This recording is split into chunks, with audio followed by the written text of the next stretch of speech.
পৌঁছে গিয়েছিলাম সাউথ কলকাতার ভাইস প্রেসিডেন্ট আদিত্যনাথ পাণ্ডের কাছে। প্রথমেই দাদা, আমাদের সংবাদ মাধ্যমের তরফ থেকে আপনাকে স্বাগত জানাচ্ছি। যেভাবে রাজ্য রাজনীতি চলছে, একের পর এক আপনাদের থেকে শুরু করেছেন, প্রথম আপনারা আন্দোলন করে শুরু করেছিলেন যে চোর ধরো জেল ভরো।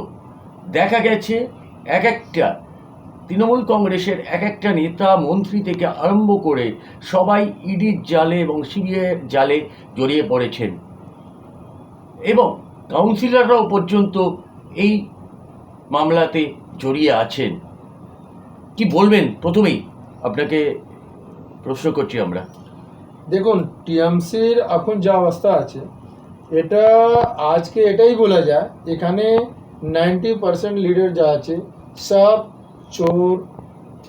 উগাহিতে এই যা বিল্ডিং হচ্ছে ওইখান থেকে টাকা তোলার, সিন্ডিকেট যা বিল্ডিং হচ্ছে সব জায়গা ওইখান থেকে টাকা তোলার, এখন এটা একটা প্রাইভেট কোম্পানি হয়ে গেছে।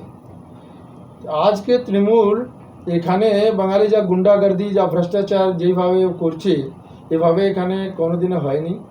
আজকে যেভাবে গুন্ডাগর্দি করছে, আজ এই সরকার যা আছে টিএমসি সরকার, ওর কাজ আছে, ও সরকারের কাজ করে যাবে, আর ওখানে ওরা যা ভুল করবে সেটা উজাগর করে জনতা বিচে নিয়ে যাব, লড়াই করব, সেটা আমাদের দায়িত্ব। আমরা বিপক্ষে আছি। আজকে আমরা বিজেপিতে মিনিমাম 50% বলতেই পারেন। বাঙালির মধ্যে 18টা লোকসভা সিট আমরা জিতেছি, 77 এমএলএ আমরা জিতেছি, তারপরে 2,28,00,000 ভোট আমরা পেয়েছি। তো মানে আমরা এখন প্রমুখ বিপক্ষী দল, টিএমসি থেকে অনেক বেশি দূর না। আর আমরা এখানে সরকার করেই নিতাম যদি এরা বুথ ক্যাপচারিং করে গুন্ডাগর্দি করে আমাদেরকে না হারাতো। আমরা আগে জনতা ভোট দিয়েছে, আমরা জিতে গেছিলাম, কিন্তু টিএমসি গুন্ডাগর্দি করে এই ভোটটা এখানে আমাদেরকে হারিয়ে দিয়েছে।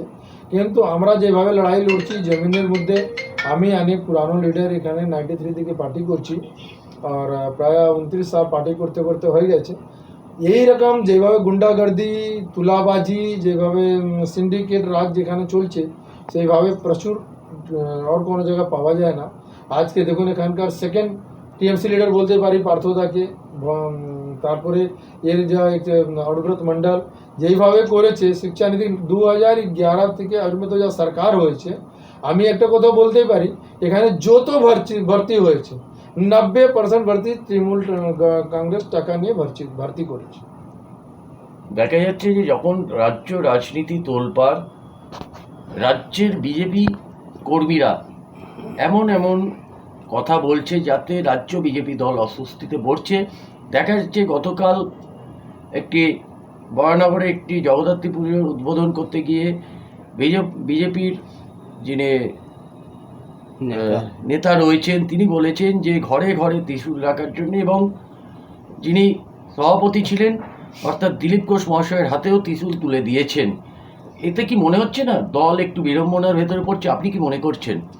দেখুন, ত্রিশূল আছে, তলোয়ার আছে, এটা আমাদের দেবী দেবতা যত আপনি দেখেনি, রাম নিয়ে, কৃষ্ণ নিয়ে, দুর্গা নিয়ে, কালী মা নিয়ে, সবার হাতে ত্রিশূল আছে, কিন্তু ত্রিশূলকে ধর্মের রক্ষা করার জন্য। আজ গীতাতে বলা ছিল যদা যদা হি ধর্মস্য গ্লানির্ভবতি ভারত অভ্যুত্থানম তদর্মস্য তদাত্মানম সৃজাম্যহম। যেখানে যত অত্যাচার বাড়ে সেখানে ওর সর্বনাশটা হয়, এটাও কনফার্ম আছে। আমাদের ত্রিশূল আমরা যা নিচ্ছি ধর্মের রক্ষার জন্য নিচ্ছি হাতে, আমাদের কারো ক্ষতি পৌঁছাবার জন্য নিচ্ছি না।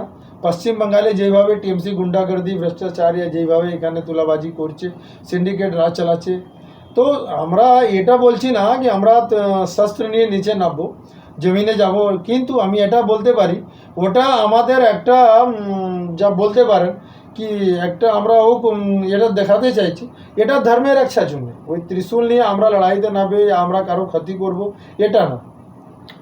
আচ্ছা, আরেকটা কথা, সাধারণ মানুষের ভেতরে এখন তোলপাড় হয়েছে, যেটা আপনার লকডাউনের আগে থেকে একটা হাওয়া ছিল যে এনআরসি সিএএ নিয়ে, আবার সেই জিনিসটা সাধারণ মানুষকে বিব্রত করছে। তারা বুঝতে পারছে না আধার লিঙ্ক, ভোটার লিঙ্ক করার জন্য যেভাবে আবেদন করা হয়েছে, এইটা যদি আপনি দর্শকদের একটু বুঝিয়ে দেন, সাধারণ পাবলিকের মন থেকে তাহলে দূর হবে তাদের ধোঁয়াশাটা কোথায়। যদি একটু জানাতেন তাহলে ভালো। দেখুন, আমাদের government, BJP government NRC and CA লাগু করবে, এটা আগে থেকেই কনফার্ম করে দিয়েছে। টাইম লাগছে, আমরা দেখছি। আসামে আমরা এনআরসি লাগু করেছি, ওখানে কাজ চলছে। আমরা পশ্চিম বাঙ্গালে নিশ্চয়ই এনআরসি ও সিএএ লাগু করব, এটা আমাদের গৃহমন্ত্রী অমিত শাহজি বলেই দিয়েছে, আমাদের প্রেসিডেন্টও বলে দিয়েছেন। আমরা এটা প্রতিবদ্ধ আছি, আমরা এটা করব। টাইম লাগছে, কারো ভয় পাওয়ার কোনো কারণ নেই। আমাদের যা অল্পসংখ্যক বাংলাদেশ থেকে এসছে, হিন্দু আছে, বৌদ্ধ আছে, শিখ আছে, অন্য কেউ আছে, ওকে আমরা এখানে নাগরিকতা দেব, ওকে এখানে আমরা বন্ধু মতন রাখবো।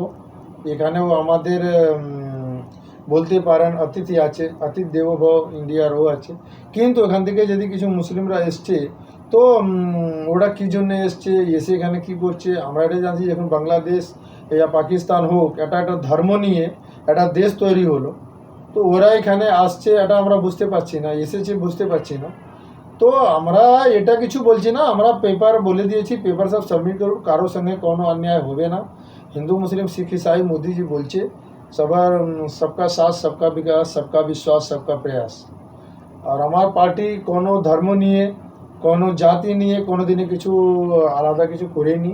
সেই জন্য হিন্দু মুসলিম শিখ ইসাই আমরা সব ভারতীয় আছি, সবাইকে নিয়ে আমরা কাজ করব। এনআরসি সিএ আমরা লাগু করব, এটা আমরা প্রতিবদ্ধ আছি। আর অমিত শাহ বলেই দিয়েছে कि 2024 আগে আমরা এটা লাগু করে দেব। আচ্ছা, সামনে পঞ্চায়েত নির্বাচন, 2024 লোকসভা নির্বাচন। আমি প্রথমেই বলেছি, দলের নেতা থেকে কর্মীরা এক এক রকম মন্তব্য করছেন যে দলের কি তাতে কোনো প্রভাব পড়বে বলে মনে হচ্ছে আপনার? যেমন দুদিন আগে সায়ন্তন ঘোষ বলেছিলেন যে আপনার নব্য তৃণমূল এসে আজকে বিজেপি দলটাকে চালাচ্ছেন, অর্থাৎ শুভেন্দু অধিকারীর দিকে আঙুল তুলেছেন উনি। তো সামনেই পঞ্চায়েত নির্বাচন, এতে দলের কি কোনো প্রভাব পড়তে পারে বলে মনে হচ্ছে? এজেন্সি দেখিয়ে বারবার ভয় দেখাচ্ছে, এজেন্সি দিয়ে যখন বারবার তোলানো হচ্ছে, এই কথাটা ওনার গলায় সুর চড়িয়ে বলতে দেখা গিয়েছে। তো সামনে পঞ্চায়েত নির্বাচন, আপনি কি মনে করছেন যে দলের কোনো প্রভাব পড়বে বলে? দেখুন, এটা নিয়ে কোনো দলে প্রভাব পড়বে না, কারণ আমাদের যা পার্টি আছে ওটা আমরা এক চিজ কনফার্মেই আছি। আমাদের মধ্যে মনভেদ নেই, মতভেদ হতেই পারে। আর প্রজাতন্ত্রে এটা খুব ভালো জিনিস কি আমরা নিজে বক্তব্যতা দিতে পারি। আমাদের পার্টি যা আছে ওটা কংগ্রেস ও টিএমসির মধ্যে নেই, যেখানে লোকতন্ত্র না রাজতন্ত্র চলে। টিএমসিতে লাস্ট ডিসিশন, ফার্স্ট ডিসিশন যা আছে সব মমতা ব্যানার্জি, একটাই পোস্ট বাকি ল্যাম্প পোস্ট। কিন্তু বিজেপি যা আছে ওটা ওখানে সবার একটা অধিকার আছে, নিজের কথা তো বলতেই পারে। আর তারপরে আমাদের পার্টির প্রেসিডেন্ট আছেন, প্রধানমন্ত্রী আছেন, আমাদের অমিত শাহজি আছেন, এখানে পশ্চিম বাঙ্গালে আমাদের অধ্যক্ষ আছেন, ও সব বক্তব্য শুনেছেন। ওনার মনে যদি কোনো ব্যথা আছে ওটা দূর করবে। আর পঞ্চায়েত চুনাও এবারে আমরা পুরো মন দিয়ে লড়বো, আর এখানে টিএমসিকে হারিয়ে জিতবো। টিএমসি যত গুন্ডাগর্দি করুক, যত রংবাজি করুক, তোলাবাজি করুক, কিন্তু আমরা একটা চিজ কনফার্ম বলছি, এবারে আমরা পঞ্চায়েত চুনাও টিএমসিকে হারিয়ে দেবো। দেখা যাচ্ছে পঞ্চায়েত নির্বাচনের আগে অনেক জায়গায় বোমা উদ্ধার হচ্ছে এবং অস্ত্রের ভাণ্ডার পাওয়া যাচ্ছে। তো এবারে আপনারা কতটা আশাবাদী যে আপনারা খাতা খুলতে পারবেন বলে এই পঞ্চায়েতে? দেখুন, এর মধ্যেই আমরা লোকসভা ইলেকশন লড়েছি, এর মধ্যেই আমরা বিধানসভা লড়েছি, আর মোটামুটি হাফ সিট আমরা জিতে নিয়েছি। এই গুন্ডাদাকে নিয়ে, বমকে দেখিয়ে যদি টিএমসি জিততে পারে, ওটা ভ্রামক আছে, ওটা কোনো জিততে পারবে না। আমরা এখানে এইবারে কর্পোরেশন ইলেকশন বা পঞ্চায়েত ইলেকশন যা আছে এটা আমরা জিতবো। আর এরপরে আমরা একটা আশ্বস্ত করে দিই 2024 আমাদের এখান থেকে বিজেপি হাফ থেকে বেশি सीट जीते আমরা দিল্লিতে সরকার করব। राहुल गांधी बीच में भारत जोड़ो अभियान चला रहे हैं, इससे कोई फायदा हो जाए बीजेपी को, कोई नुकसान हो जाए? क्या चला रहा भारत जोड़ो अभियान चला रहे हैं है? टीएमसी রাহুল গান্ধী কংগ্রেস। দেখুন, রাহুল গান্ধী ওটা দেশ বাঁচাবার জন্য না, ভারত জোড়ো যা অভিযান চালাচ্ছে সেটা না, ওটা কংগ্রেস বাঁচাও অভিযান করছে। আজকে যা পরিস্থিতি কংগ্রেসের আছে আপনি এটা দেখতেই পারবেন কি কংগ্রেসের এখন সব কিছু শেষ হয়ে গেছে, আর ওর জায়গা এখন বিপক্ষে টিএমসি হোক আর অন্য দল আছে সেটা নিচ্ছে। কংগ্রেস নিজে বাঁচাওয়ার জন্য এই লড়াইটা লড়ছে, আমরা এখন দেশ বাঁচাওয়ার জন্য লড়াই লড়ছি। আর এইবারে আমরা একটা কথা বলতেই পারি, যা মোদিজি বলেছেন, আমাদের লড়াই 5 সালের জন্য না, আমরা 50 সাল শাসন করব।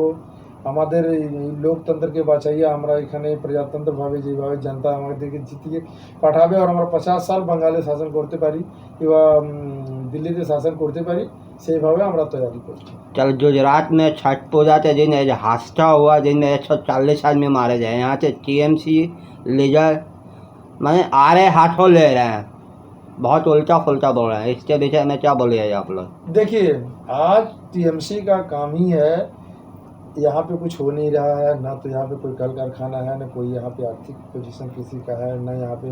अब बंगाल में एक ही खाली राज्य चल रहा है, वो सिंडिकेट, गुंडागर्दी, बिल्डिंग बनाना, तोड़ तोड़ के जितने भी टीएमसी का आज पार्थोदा तो एक यहाँ पे झांकी बोल सकते हैं। पश्चिम बंगाल में अभी बहुत कुछ बाकी है। यहाँ पे आप विधायक और एमपी को छोड़ दीजिए, मंत्री को छोड़ दीजिए, यहाँ का एक काउंसिलर भी आप उठा लेंगे तो करोड़ों का मिलेगा। वो लोग पूरी तरह बंगाल को लूट करके केवल अपना काम कर रहे हैं। आप कहीं भी चले जाइए, किसी इलाके में चले जाइए, जितना बिल्डिंग बन रहा है, आप एक चीज़ उनसे पूछिए पैसा कहाँ से आया, किसका पैसा लगा है। सारा टीएमसी सिंडिकेट का पैसा लगा करके वो बिल्डिंग बन रहा है। सारा भ्रष्टाचार ये लोग कर रहा है और दर परत ये सब कुछ खुलते ही जा रहा है। हम कहते हैं, ममता बनर्जी बोलती हैं एनआईए या सीबीआई भेज करके मोदी जी गवर्नमेंट जो है वो यहाँ पे टीएमसी को दबाने का कोशिश कर रहा है। बट मैं उनसे पूछना चाहता हूँ, ये पार्थो के घर में जो पैसा मिला या उनके सहयोगी और पैसा मिला, अनबत मंडल के पास जो अरबों की प्रॉपर्टी मिल रही है या पार्थोदा के यहाँ मिली, मैं पूछना चाहता हूँ ये क्या सीबीआई और एनआरसी के द्वारा मिली? आपको तो स्वीकार करना चाहिए कि कम से कम वो एजेंसी आकर के यहाँ जो टीएमसी पैसा लूट के रखी उसको निकाल रही है।